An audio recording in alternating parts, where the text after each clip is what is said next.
question for you then. Your party does not seem to agree with you in the same way. That enthusiasm is not there in the same way. If you had come, young Arnold now, would you join this Republican Party, given how tough they are on immigrants? That I don't know what my thinking would be if I would be, now 21 years old when I came over here.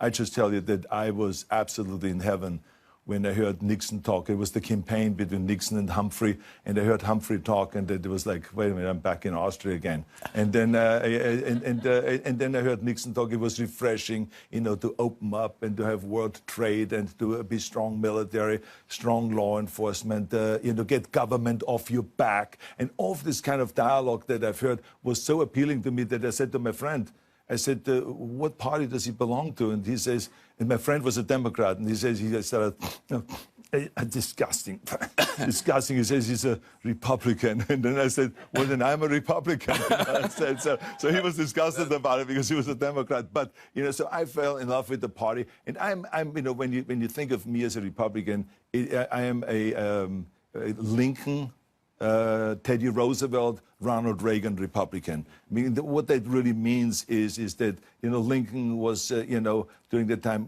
wanting to free slaves. The Republican Party then voted overwhelmingly. As a matter of fact, the Democrats were nowhere to be found then, but the Republicans voted overwhelmingly to get rid of slavery, to make them join the United States, to give blacks a vote, to also have a voting right in order. So that was the Republican Party that I could identify. And the same is with Teddy Roosevelt, who put more land aside for conservation, who was a great environmentalist inspired by John Muir, a Californian. And then, Nixon, who was trying to do healthcare reform, universal healthcare in 1974, and Kennedy, of course, derailed that one, because he couldn't handle that the Republican was doing healthcare reform and all this stuff. So, I mean, Reagan created the Air Resources Board as a Republican to clean the environment. I'm gonna ask so those are the kind of Republicans that I could identify with. So you name Lincoln, you name Reagan. Are you a Trump Republican? I'm not a Trump Republican. No, that's why I didn't vote for him. Just check. Yeah, exactly. Just check. Yeah. Very good.